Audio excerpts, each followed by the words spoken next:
മാലിന്യങ്ങൾ നിറഞ്ഞ് ചെറുകുന്ന് അന്നപൂർണേശ്വരി ക്ഷേത്രച്ചിറയും പരിസരവും. ഇവിടെ എത്തുന്ന ചില സന്ദർശകരാണ് പ്ലാസ്റ്റിക് ഉൾപ്പെടെയുള്ള മാലിന്യങ്ങൾ തള്ളുന്നതെന്നാണ് പരാതി. മാലിന്യങ്ങൾ ശേഖരിക്കാൻ സ്ഥാപിച്ച ബിന്നുകൾ നിറഞ്ഞു കവിഞ്ഞിട്ടും നീക്കാൻ നടപടിയുമില്ല.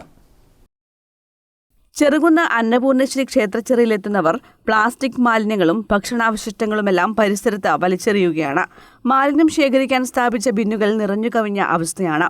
മാലിന്യത്തിൽ നിന്ന് അസഹ്യമായ ദുർഗന്ധം വമിക്കുന്നു. തെരുവുനായ ശല്യവും രൂക്ഷമാണ് ഇവിടെ. മാലിന്യം തള്ളുന്നവർക്കെതിരെ കർശന നടപടി വേണമെന്ന് നാട്ടുകാർ പറയുന്നു. വേസ്റ്റ് ഇവിടെ ഇപ്പം ഉത്സവത്തിന് ശേഷം എടുത്തിട്ടില്ലെന്ന് തോന്നുന്നു.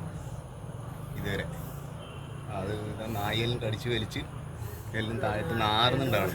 എല്ലാം ആൾക്കാർ ഒരുപാട് ഭക്ഷണം കഴിച്ചിട്ട് ആ വേസ്റ്റെല്ലാം അവിടെ കൊണ്ടുവിടുന്നു. നായ കടിച്ചു വെച്ചിട്ട് ഇപ്പം നാരിട്ട് ഇരിക്കാൻ പറ്റാത്ത സ്ഥിതിയിലാണ്. അവസ്ഥ ഇത് തന്നെ. ഈ വേസ്റ്റൊന്നും എടുക്കുന്നില്ല. പിന്നെ പഞ്ചായത്തിൽ ഇവിടെ വീടുകളെന്നാൽ ഇവരെടുക്കുമല്ലോ. ഇതിലിപ്പോൾ ഒന്നും ആരും പൈസ കൊടുക്കാനില്ല, അതുകൊണ്ട് ഇത് എടുക്കുന്നില്ല.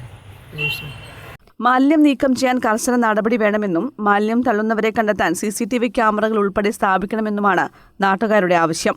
News bureau, Pazhayangadi.